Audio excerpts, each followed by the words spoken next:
Welcome to the Savage Nation, to Michael Savage, to God Talks, to all three, to all three. Again, I invite you to comment. We have a comment line on X, on Facebook, on YouTube. Today is a very special day, and I would invite your conversation if you wish. It's a very, very special day, and we will see what happens as this goes on if we are broadcasting. Can you see me? Can you hear me now? Do you hear me on X? Do you hear me on Facebook? Do you hear me on YouTube? I'd like to know if you do. I am on X right now. I'll turn it off in a minute because there we go. Moses was called at 80. Call me Moses. There it is. We're live on all three channels and we're warming up, and I'm going to turn the screen down for a moment because it creates a brightness in the picture that's unnecessary. Just turn that off as we warm up. Today is a very special day for me. And it's very difficult for me to explain to you the significance of today, and I will try to do so to the best of my ability. Tonight, this evening, approximately 100 people will be gathering in a private location where I'm going to be made the president of a local religious community. I didn't ask for this. These are super religious Jewish people who follow the letter of the law, which I don't. I can't. I'm a secular man. I consider myself very spiritual. I've always been more interested in the glint in the animal's eye than the animal. I remember when I was a young biology student, even undergrad, I was a dreamer. And I was always interested in the glint in the animal's eye, not so much the anatomy of the animal. I always wanted to know, what is this thing called spirit? Some call it soul, some call it spirit. What is it? What is the spark of life? Why do some of us have more spirit than others? Why do some have no spirit at all? I don't know. I don't have an answer to that. So I know from many years ago that when a person went crazy, often they would have a Jesus complex. They'd walk around saying they were Jesus, and we knew they were nuts. That was one of the first signs of a person going crazy. We would call it a Jesus complex. I think it still exists. So when I say to you, call me Moses, you could say I'm crazy, but I'm not calling me Moses. Here's the odd part. These super religious people in my community who I've associated with for 45 years as an outlier. I'm one of these outliers who is attracted to their fervor. Let's look at it from the point of view of the Christian people. Most Christians in America are nominally Christian. Then there are the born-again people, and then the really religious believers. You know who they are. If it were not for the truly religious believers in any religion, there'd be no religion left at all. And that is why we must respect them, or else we'd have no religion. Say, well, fine. Well, no, not fine. Then we would have pure Marxism, socialism, and anarchy, which is why the left is insane, because they have no God. They themselves think they're all gods. That's why they behave the way they do. They think they are gods unto themselves. But I want to get back to what I'm trying to say to you. So it is not myself calling me Moses. They said to me, you are like Moses because God called Moses at 80 to lead the Israelites out of Egypt. He didn't call Moses at 40. He called him at 80. So Moses was 80 years old. He was no longer the young, strong Moses. At 40, Moses was strong. He was educated. He was skilled. But God didn't choose him. Instead, he cast him out into the wilderness. At 40, the people reject Moses. He flees to the wilderness. I fled to California, the wilderness.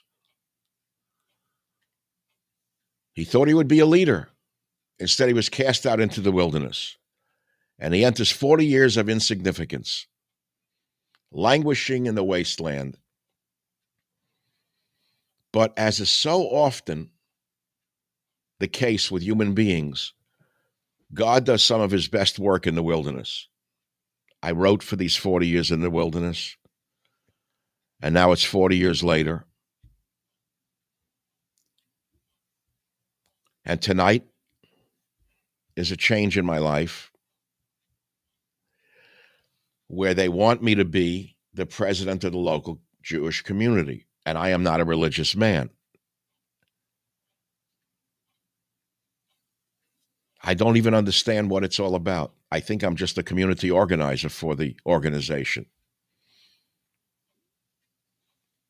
I once asked a mystical guy, a Jewish guy, a rabbi, if God is so powerful, why do we need to worship him? And he said to me, he said, he doesn't need us to worship him. We need to worship God. We need God. God doesn't need us. That's the right attitude to have. Because the cynic would say, God is so powerful, what do I need to bow down to him for? Well, as I just said to you, because there's the answer. Now, why did God choose Moses? He says, I have a stutter, I limp, don't pick me. And God says to him, I choose you with the stutter and the limp and your 80 years of age, because you know that your weakness is a platform for God's strength. Because the older Moses knows his weakness is a platform for God's strength. God doesn't need our impressiveness. He uses broken jars of clay. Moses confesses his weakness. And that's where his power is seen, his glory revealed, his grace radiant. He no longer tries to act like God. He no longer has to act macho and flex his muscles at age 80. You rest in God's sovereign hands. You get it? The guys who flex the most are the weakest. The guys with the steroid arms are the most dangerous.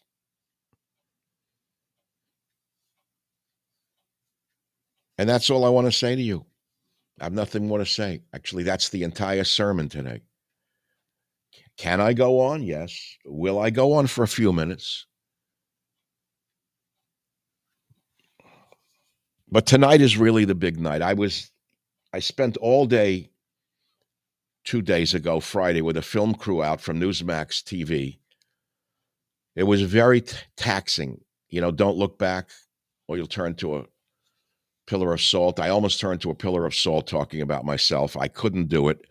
As egotistical as I can be and as self-absorbed as I have been, talking to these filmmakers for 4 hours and talking about everything from my childhood to today really almost broke me.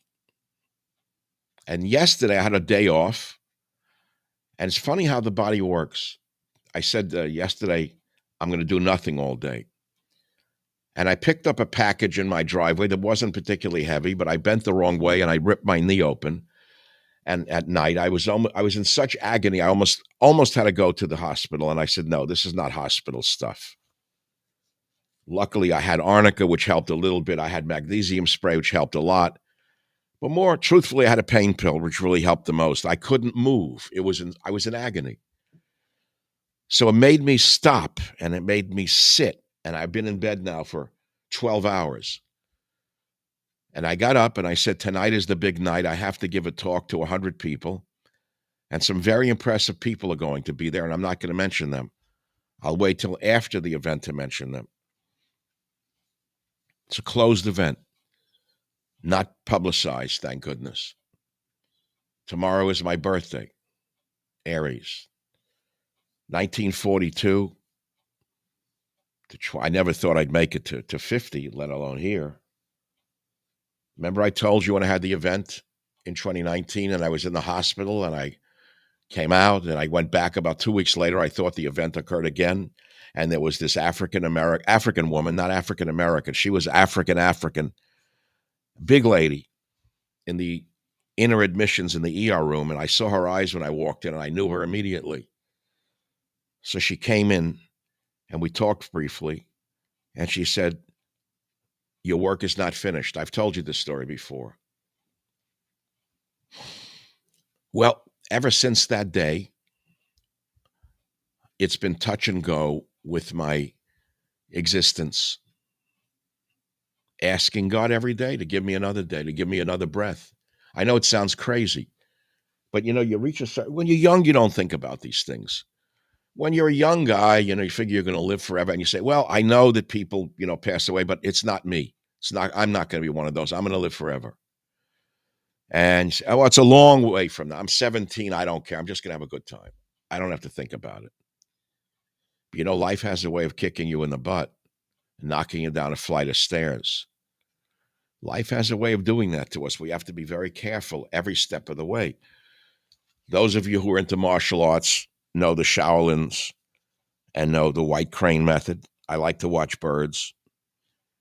I like to watch white cranes. I like to watch them hunt as they walk in the mud, taking one step and then another so carefully, lifting the foot and not splashing the water to chase away the prey. Slowly we step in life. We learn to step slowly or we fall. Embrace your weakness and experience true power. That's the message to you. Embrace your frailties. You may have special gifts. Maybe you're a great athlete. Maybe you're a brilliant mind in mathematics. But maybe these gifts are keeping you from a deeper relationship with God because you don't think you need anybody.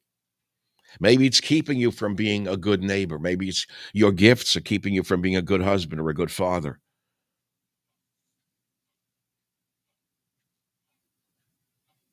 So embrace your weakness, your frailty, and then you'll experience the true power within.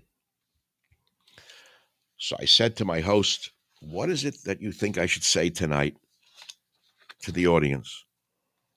I actually just told you in advance what I should say to the audience. There's a great speech for them to hear, but it'll be a little different. Can I read you the opening line for tonight's closed program? Sunday, March 30th, 2025. It'll be tonight. I'll look at the audience and I'll say, and they'll be surprised because you'll see why. I'll say, my Irish friends have wakes for the departed. Tonight, we have an awakening for the living.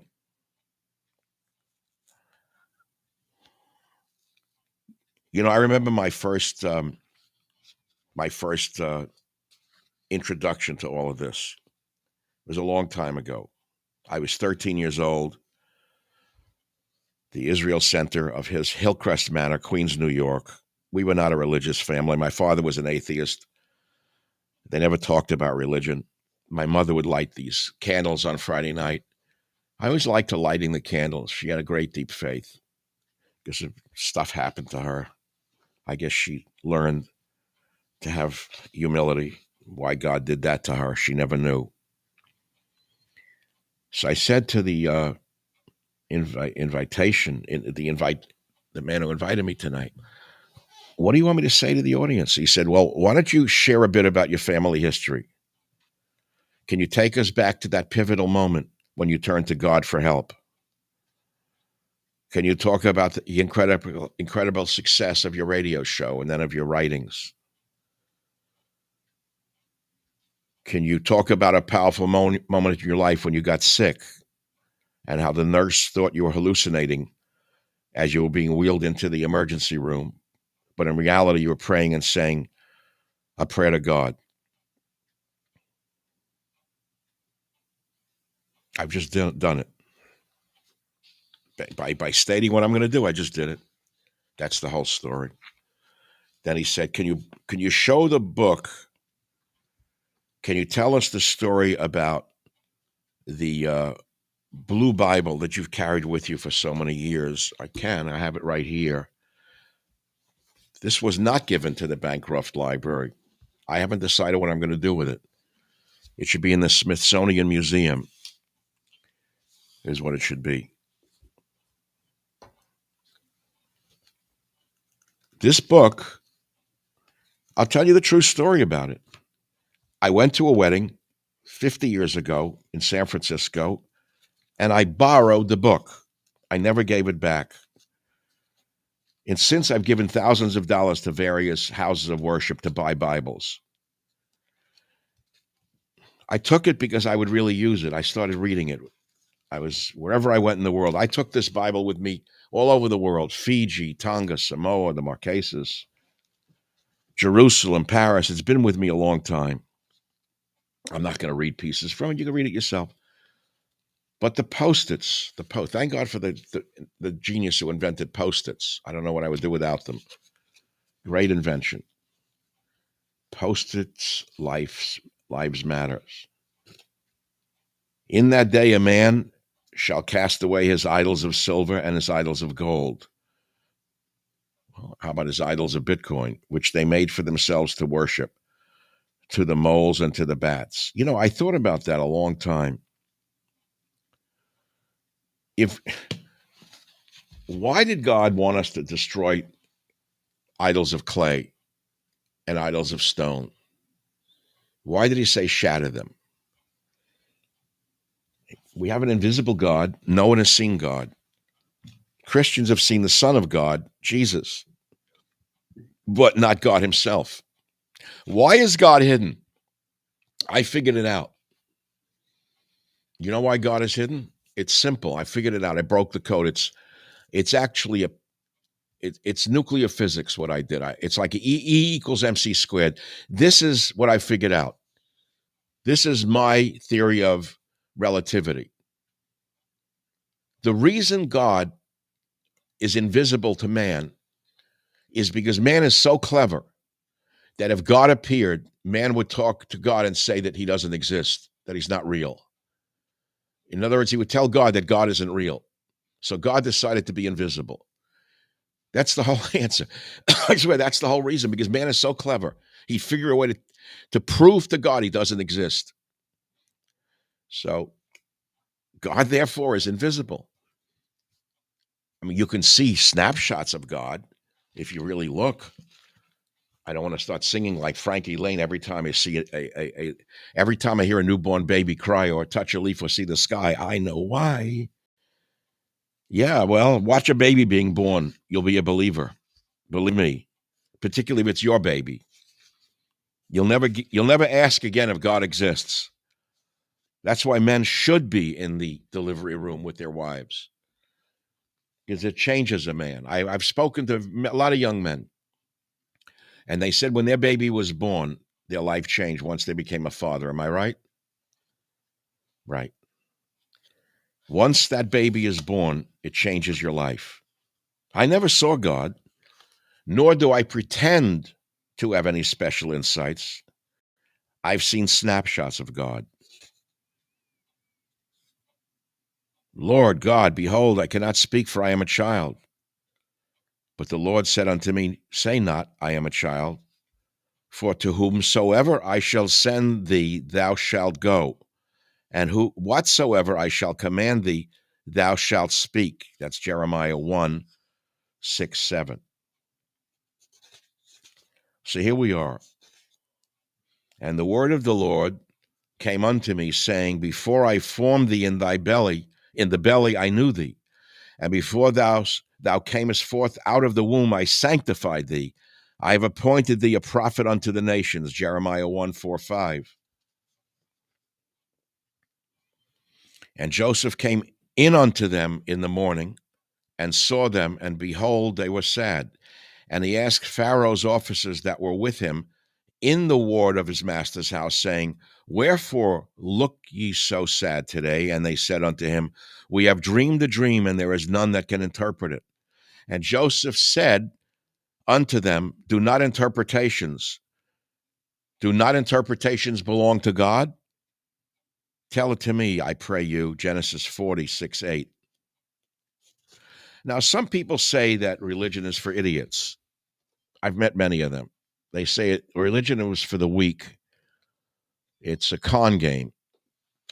It's made for the smarter people to use the poor people to send money up, kick money up to the priests, the rabbis, and then to the Pope and all of that. So are you going to say to me that all those millions throughout history, some of the greatest people on earth, not millions, let's say all of the thousands of the great people from the beginning of civilization who have done so many great things that we may know by name, they're all idiots? In other words, if you find a great man or a great woman who was also very religious and a believer in God, are they also an idiot? And the ones criticizing them and calling them idiots are the smart ones? Think about that one.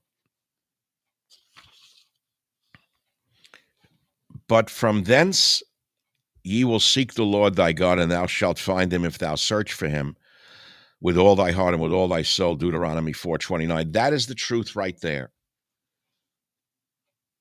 You shall find God if you search for him with all your heart and all your soul. See, God wants to hear it from here. He doesn't want you to just go into a church and mumbo jumbo or a synagogue and read the prayers and go home and have whatever you're going to do. He wants you to cry out inside here. He wants to hear it from here. And I guarantee you something, the most agnostic or atheistic person listening to this, because you like me, but you don't believe in any of this religious stuff, the day will come that you will cry out to God and he will hear you. If you reach out to him with all the heart and all thy soul. I remember crying out to God on a deck of my house. I'd worked so hard and ready to take a job as a professor, but nobody would hire me because I was a white male. I had the first-rate PhD. I'm not going to cry about it. And luckily, that was not my road. I couldn't make a living. I didn't know what to do. I went on my deck, and I yelled to God across the canyon that reverberated back and forth. I think the whole canyon was awakened. And I said, God, please just give me a living. I didn't say, help me win the lottery. I didn't curse anybody. I didn't get mad at anybody. I said, God, I screamed from here. God, please just give me a living. And soon thereafter, the Red Sea parted. And that's how I began my radio career. If you really pray, and you really cry out, God will hear you. But you really have to really cry out. So this book, God, Faith, and Reason, is probably my favorite book next to Teddy and Me. I've been laying in bed last night saying, why did I use the word? I know the word God, what it means. I know what faith means, but why would I throw reason in there? Why would I throw the word reason in when faith is the opposite of reason? I'm reading from my own book. I'm not reading anyone else's words. If you're an educated person who also believes in God, there's almost a dichotomy there. People call my show The Savage Nation. They ask, how can you believe in God and be a rational man? How can a rational man believe in a figment of the imagination, some kind of voodoo that was created to hoodwink people thousands of years ago in ancient Palestine? I wrote.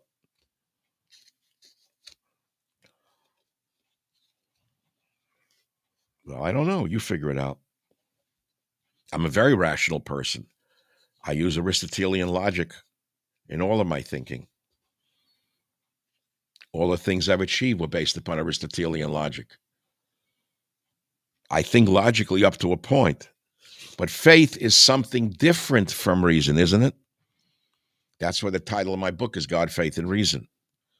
I do not believe that reason is incompatible with faith.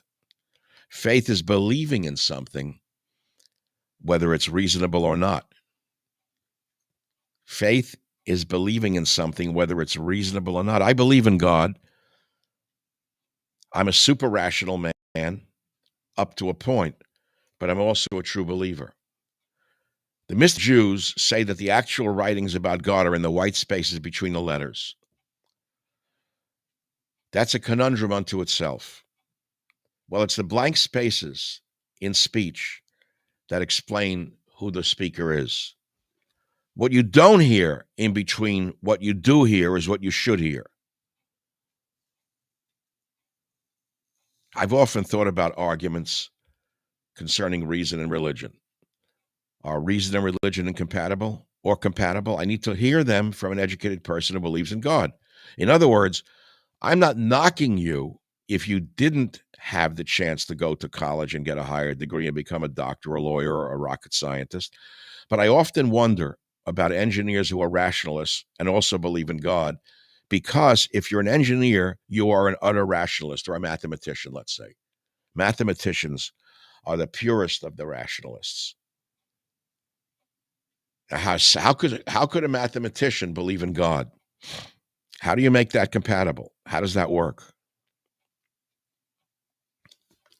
These are questions, they're not answers, right? I don't have an answer to that.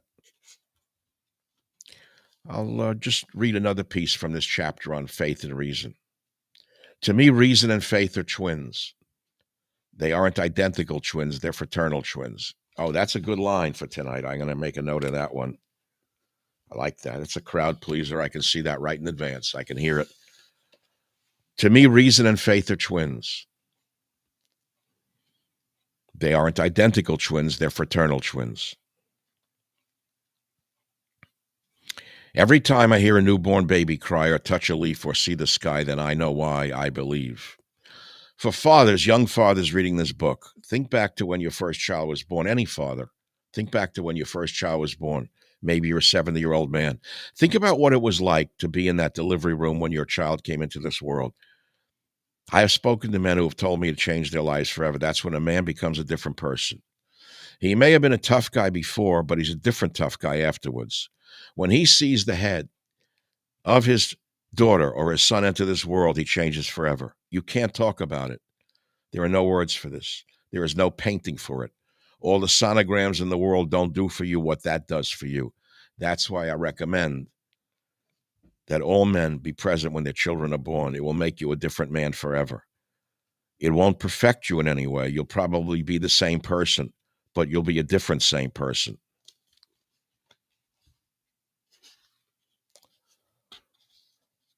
No shrub of the field was yet in the earth, and no herb of the field had yet sprung up. Genesis 2:5. I don't want to argue with you about whether God exists. That's for you to do. Argue with yourself, not me. I have more important things to do, like get ready for tonight. I'm going to conclude today's broadcast with this. My host, the rabbi, said, please bring the little tiny prayer book your grandmother gave you when you were 13. Now, my grandmother was an atheist from Russia, by the way. She didn't believe in anything so far as I knew. Yet when I was at my confirmation or bar mitzvah at 13, she gave me this little book, a little leather-bound book, and I've carried it with me all over the world as well. Actually, I carried this one more than the big blue one. I've done services with the big one in Fiji alone in a room for Passover. This one I carried with me. It's a funny book, this little one. It's not as well written in the English translation. The translations are not as good in this as others. But it has everything in it, like a prayer for morning, a prayer for evening, a prayer for this, a prayer for that. It's all in one. The holy and the profane. Thou favorest man with knowledge and teachest mortals understanding. I like that one. Again, there's little Post-its in here. I have to look at them for you to see what I posted it. The 13 principles of faith. I don't want to read them to you right now. I'd rather do it on the natch from the inside out rather than from the outside in. But I want to just flip through this for a few moments before we go. And I'm going to say good night to you, a good day to you at this time, unless it's good night to you somewhere out in London. I have a friend in London right now. I'm sure he's not watching, but it's +9 hours. It's not nighttime yet. The lights went out in London a long time ago. They've entered a 1,000 years of darkness in England. It's sad. I used to love England. Shall I say the Yiska for England? Yiska Dalva, Yiska Dash, Shemay Rabo. Shall we say Yiska for England yet? I don't know. Can England come back? Can Ireland come back? Can that great fighter save Ireland from what has been done to Ireland? Can you believe a country like that would be taken over by radical feminists who hated the men so much that they had flooded the country with Muslims to the point where the men are now arrested? If they blink near a mosque, they're thrown in jail. Can you believe what has happened in that beautiful country of Ireland? How a country can be lost in the blink of an eye? Well, I think that that's all I have to say. I don't want to talk myself out, although I have not yet ever talked myself out. Hear ye, hear ye, hear ye. The Savage Court is no longer in session. You may all leave. I'm not going to do politics now. I guess I just did it. I don't want to leave you quite yet. There's something else in me that I want to say, and I don't know what it is yet. I don't know what it is. I feel it, but I haven't said it. So I'm going to turn to the blue book. Unless there's something specific that I asked someone for to guide me with today. Let's see. No, I don't have it. Okay. It's I know we're broadcasting. It's all coming across very well. So let's do this together. We're to believe that out of the firmament, God created earth. We're supposed to believe in Genesis right from the beginning. I am not a biblical absolutist. I've said that to you before because there are things in the Bible that are quite vile. You know, supposed to kill this one and that one. You know, if you took the Bible literally, you would be a radical Islamist and you'd kill everyone that you didn't like. So you can't do that. You can't be a biblical absolutist. So what are you going to do? Pick and choose? Then it's a smorgasbord. Then it has no meaning at all. That's the problem. So that's why people become fundamentalists. They say either you believe in it all, or you don't believe in it at all. Okay, well, there's another one to think about. But I have found that you can believe in some of the Bible, not all of it. Because it says stone this one to death or that one to death. I'm not into that. Here's a big one. A lot of the people hate Jews because the Jews say that they're the chosen people. But what they don't understand, the people who hate Jews because they say the Jews say they're the chosen people, it doesn't mean God chose them because they were great. He chose them because they were going to do his work for him, because they were going to work harder for him. They were chosen to do God's work, not because they were great people. So I'll read it to you from Deuteronomy 6. For thou art a holy people unto the Lord thy God. The Lord thy God hath chosen thee to be his own treasure out of all peoples that are upon the face of the earth. The Lord did not set his love upon you, nor choose you because ye were more in number than any people, for ye were the fewest of all people, but because the Lord loved you, and because he would keep the oath which he swore unto your fathers, hath the Lord brought you out with a mighty hand, and redeemed you out of the house of bondage from the hand of Pharaoh, king of Egypt. Know therefore that the Lord thy God, he is God, the faithful God, who keepeth covenant and mercy with them that love him and keep his commandments to 1,000 generations, and repayeth them that hate him to their face to destroy them. He will not be slack to him who hateth him, he will repay him to his face. Thou shalt therefore keep the commandment and the statutes and the ordinances which I command thee this day to do them. So you see, it is a burden to be the chosen person. It's a burden. You have to do it.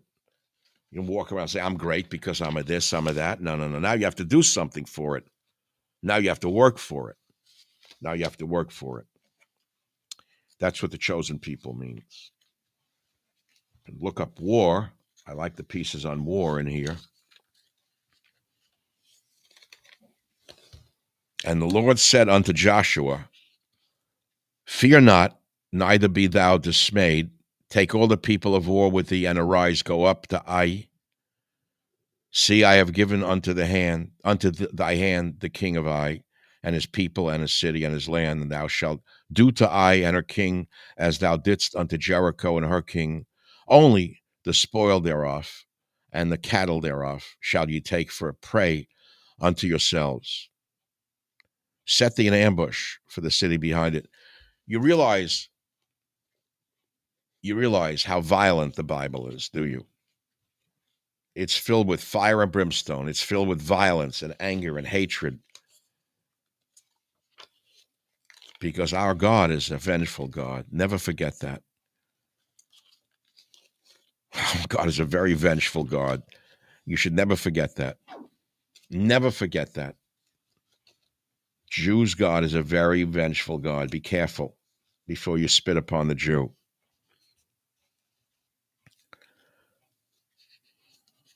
There's so much in here. Where do I end?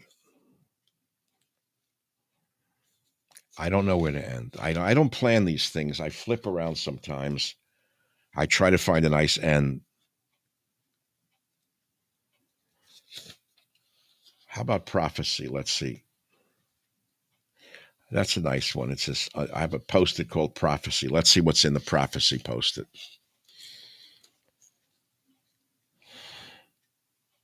And it shall come to pass afterward that I will pour out my spirit upon all flesh.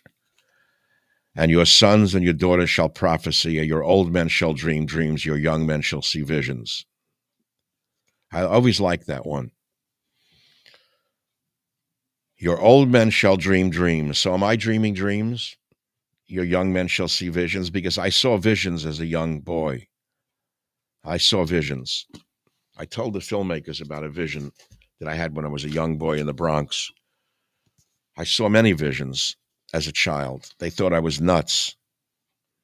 They did, because I was different than all the other kids in the neighborhood. Luckily, I had some tough friends who took care of the tougher kids who were mean to me.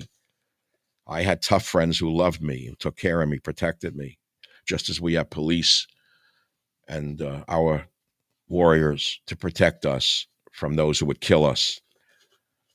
Everyone needs that in their life. We need the tough people. We need the police. We need the soldiers. They are our immune system. They're the natural killer cells. Without them, we wouldn't last a day. We need our NK cells. But we also need our mysticism. We need our amulets. Did I tell you about the amulet? I'm holding an amulet in my hand. I wrote this when I wrote this book. Do you know what an amulet is? Christians, they don't believe in amulets. They think they're anti-God. They don't understand that some amulets bring you closer to God, not farther away. As I said before, for years, Catholics in America had little plastic statues of St. Christopher in their cars. Then the statues gave way to dream catchers. Remember that? That was the end of America as far as I knew it. You know, that is the demarcation point in America's demise, is when the St. Christopher's statues on the dashboards of cars became dream catchers on the mirrors. That's when America turned for the worse. That was the end of America as far as I knew it. Those statues were icon effigies the Catholics had. That did not make them less Catholic, did it? What about wearing a cross? Is that not a sort of amulet, a protection against evil? It is. Isn't a cross a sort of amulet? What I'm getting at is somewhat related to the St. Christopher medal thing.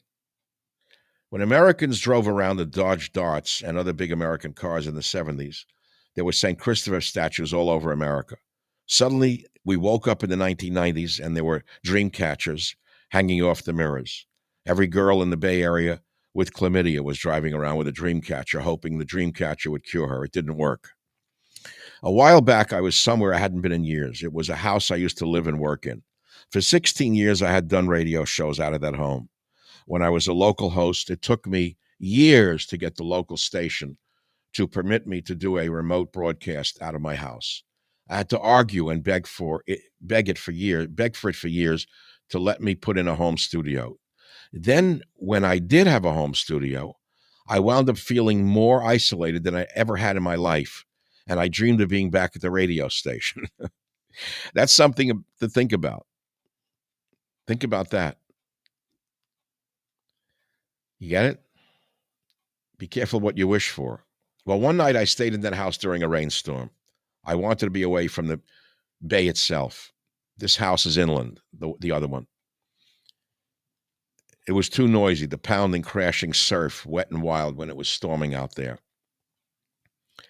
In a box, I found an ivory object inscribed in Hebrew. The back was a cheap sort of metal, like silver, and there were tinkling things hanging from it. That was on a rainy night that I found this. I knew it was an amulet from the Middle East. I think I had bought it in Israel many years before. I had bought two of them, as a matter of fact. I don't even know what it says on it. I remember when my mother was alive, I showed her the amulet. She never really related to anything I did for some weird reason that I never understood until recently. She looked at that amulet and said, "That's very interesting, Michael, that you brought that back from Israel. What is it?" She touched it, and I saw some electricity go through her. Until I found it again, I had forgotten about that. I'd put the amulet aside. I had left it in a box and forgotten it. One night after returning from a pub, I ripped a muscle in my neck. I'd hurt my neck years before, and a masseuse had almost destroyed me. I never let that woman near me again. She's a monster. I got over that. Then I hurt the other side of my neck. In the house I've been telling you about, there's an exercise machine. I hate exercise machines. They're inhuman. Normally, I confine my regimen to natural exercises, such as bicycling. But for some weird reason, I wanted to get into shape again, and I started pulling down on the pull down bar on that inhuman machine, and I must have ripped my muscle again. The pain was excruciating, but I wouldn't even take an aspirin for it. I'm stoic when it comes to that kind of pain. I don't want to start in with pills. Well, that was then. Now at 80, I took a pill last night. I looked at the amulet and I said to myself, wait a minute, hold on. I don't believe in magic, but I believe in God.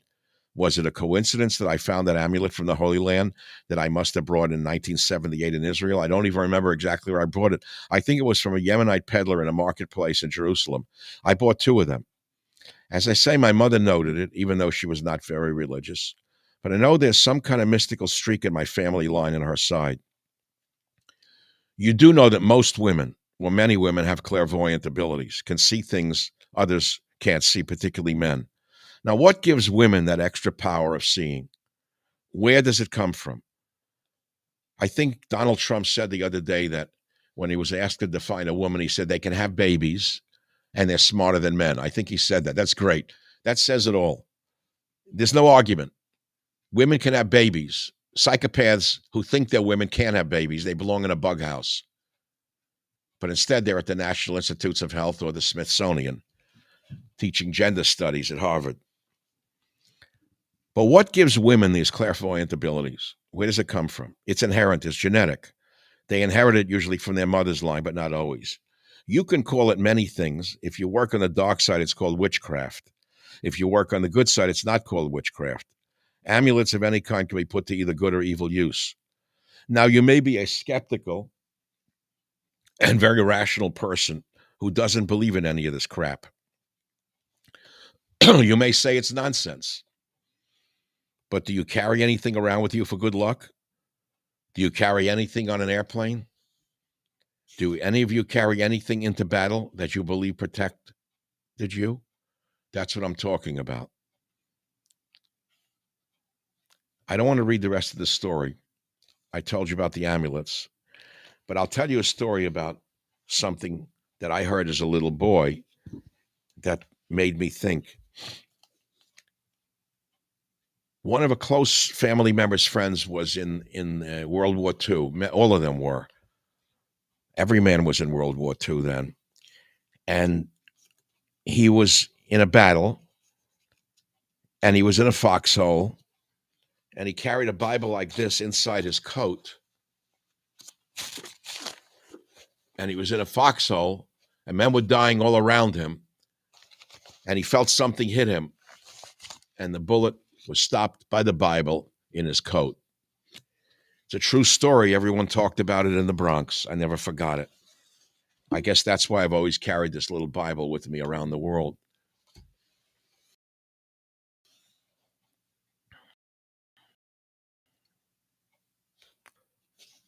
So I'll conclude. Isn't it funny? I still have certain things that I've carried with me for decades. How is that possible? Well, one of them is missing. Still have one of them. I know the other one was here. Well, at least I have one. The other's here somewhere, probably dropped down. So let me go back to the amulet I found, and I'll conclude. I bought two of them in Israel in the 1970 market in Jerusalem. I put them aside and paid no attention to them for decades. Then I found one right after I had pulled a muscle in my neck. I picked it up and said, I know this thing has power. I put it on my neck and said, I don't believe in magic, but I believe in God. I stayed there in bed holding it to the muscle that was ripped. And I have to tell you from the bottom of my heart, the pain subsided within 3 to 4 minutes. It came back the next morning. I can hear the non-believer saying, it's mind over matter. Don't be stupid. Come on, Michael, you're a man of science. Don't be a fool. What do you believe in that for? I decided that night that I'm going to keep trying this thing on people in my life who are sick. As I write this, I can feel the heat right now because I just put it on my neck. I'm reading from the book. I can feel the whole heat of my body in this thing. I know it has tremendous power. It's a secret thing. I know these are Yemenite amulets. I can tell by the design of the jewelry and what's on the little hanging trinkets. Now, you never see Jews in America with this. You never see modern people with these, do you? They don't believe in any of this stuff. I don't know what they believe in, but that's up to each person to believe in what they believe in. One day I called a rabbi known for mysticism, and I said, I need to meet some rabbis who were into mysticism. I told him some problems I was having in my life, and I asked him to do something for me. He said, no, Michael, you're so powerful. You're the rabbi. You have to do it for yourself. He said, you speak to God. Not long ago, I called him again. He was so excited to hear from me. I had sent him an email picture of the amulet for him to translate the Hebrew. He said to me, Michael, listen to what is written on the amulet in Hebrew. It's the blessing of Joseph. It says, you are my son, and the evil eye cannot hurt you. You are like the fish, and no evil eye can get to you. If you believe in God, no evil eye can touch you. When you get conceited, the evil eye can touch you. That's the Hebrew on this amulet, or maybe the other one. I'll find it in a minute. I'm going to carry this with me tonight, and I'm going to tell this very story tonight. Basically, you've warmed me up. You've warmed me up tonight. This is wonderful. That's what I want to do tonight, is tell this story about the amulet and other things tonight. I'm going to read it again. It says, Michael, listen to what is written in the amulet in Hebrew. It says, it's the blessing of Joseph. It says, you are my son, and the evil eye cannot hurt you. You are like the fish, and no evil eye can get to you. If you believe in God, no evil eye can touch you. When you get conceited, the evil eye can touch you. Boy, I hope our politicians hear that. He also said to me, tell your listeners today that if they have had luck in their life and they are rich people, or they're wealthy, or they're doing well, to watch out for conceit. He continued, this is the most important thing that I have to tell you, because it so happens that what you told me today about that amulet is, by coincidence, Michael, the exact weekly portion of the Torah to Jewish people, passage 49:22, blessings of Joseph. Don't flaunt your wealth, or people will be jealous of you. You are my son, and the evil eye cannot hurt you. You are like the fish, and no evil eye can get you.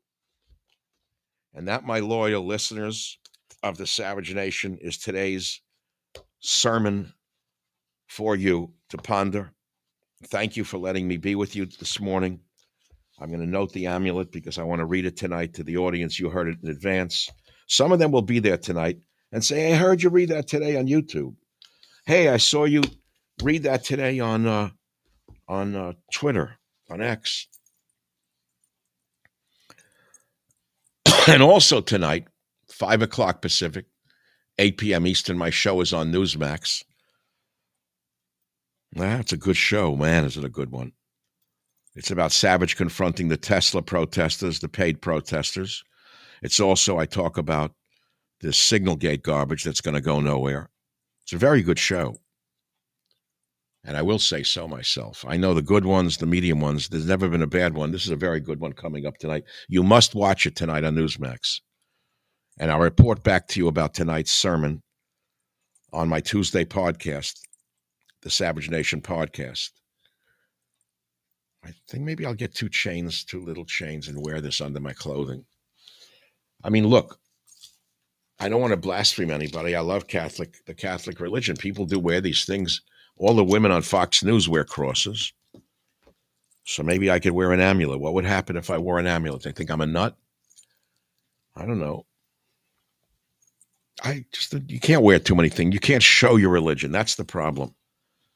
I don't trust people who show off their religion, incidentally.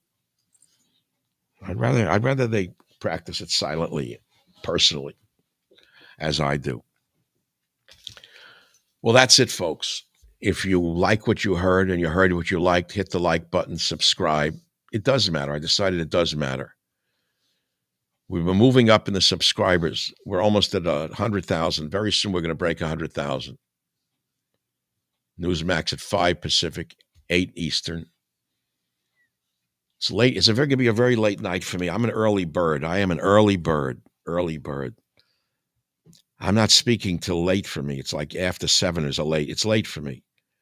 Because usually I wind down at 5 o'clock. At 5 o'clock, I like to tune out of the world. I start to cook dinner. I drink a little wine. Maybe I'll watch a movie, and I'll go to sleep very early. I'm usually getting up at dawn. I get up at first light. It always wakes me up. I pull curtains and whatnot, but the light comes through the bottom of the curtain. The diurnal cycle awakens me. I'm a natural man. And tonight is the demarcation of the next phase of my life. I don't know where it's going to lead. I told you, I don't know why I have been chosen by this particular group to be the president of this community. I don't know why. They know why. And they said they don't really know why. All he said to me was, Michael, hasn't God guided you before? Yes. He said, God will guide us in the future. So as I laid in bed, I figured basically I'm just a community organizer for the religious community. I'm a community organizer. I'm an outreach. I'm to reach out to the community for people who've walked away from God and bring them back to God. I'm just a community organizer. Then I said, well, what am I going to do in the community to bring everyone together? And I thought of the fun I'm going to have. I said, somebody may own a big boat. Let's all go out on a boat together. Not 100, 20 people, 10 people at a time. Let's meet in a restaurant. I'm going to tell them once a week. We're going to pick a different restaurant every week, like like I go to restaurants as Rotary Club meets here. I never knew what the Rotary Club was, or the Lions meet here. So I'm going to have like an every Wednesday night dinner somewhere. Different restaurants will rotate around in the San Francisco area, basically where we live. And we'll talk about stuff. We'll go on hikes together. It'll be like a summer camp for me. I'm looking forward to this. I'm going to be like a community organizer for the community. I'll organize hikes. I won't have to hike alone with a stick in the woods. I'll have people with me. We'll meet up. I'll know who the people are. We'll have dinners. We'll go places. I'm not going to go to the wine country on a bus, but we may go on a little rental bus on I don't know. We'll go places. Maybe we'll all travel together somewhere. Maybe we'll all take a trip to Fiji. I'll take him back to the cliff that I didn't fall down because God's hand was right off the side of the cliff. When there's this much soil between me and 300 feet down into a crashing sea in the darkness. Whose hand was it who kept my foot from slipping? I don't know, but that's the stuff I want to do. So thank you for listening. It's been wonderful today. I woke up not knowing what I was going to talk about. And then it came to me. I said, talk about tonight. And I did. And I want you to all remember this.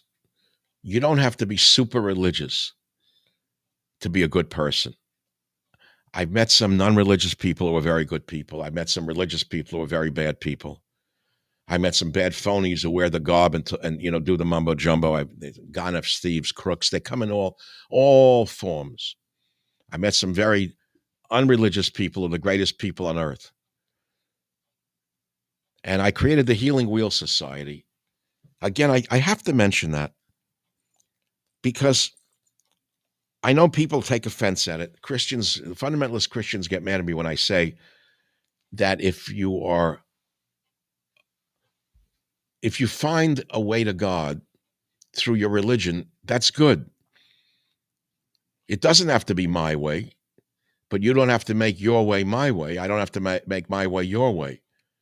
So if your way to God is through Judaism, Christianity, Islam brings people to God. By the way, Muslims, Jews, and Christians all worship the one true God. We are all monotheistic religions. The educated Muslims know that. Buddhists also talk to God. Hindus also talk to gods, but to me, all the gods lead to God. The Native Americans worship the Great Spirit. What is that? God. So, whichever way leads you to God, and as long as you practice the number one tenet, which is to do unto others as you would have them do unto you, you're good with me. That, to me, it all boils down to that. Do unto others as you would have them do unto you, and that's it. That's the religion. It doesn't matter what else you do. I mean, if you could follow any other religion to the nth degree, but if you're a crook, you're a crook.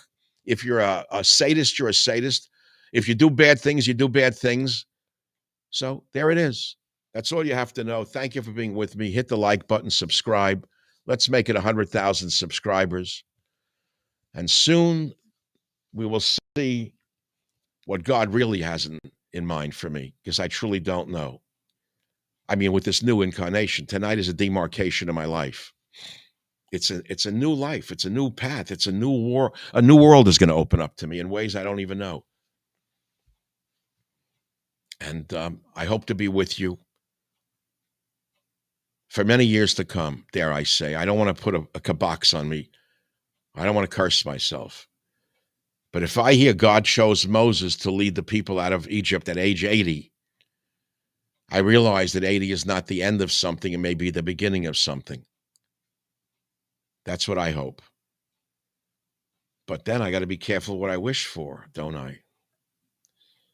Guess that includes pain.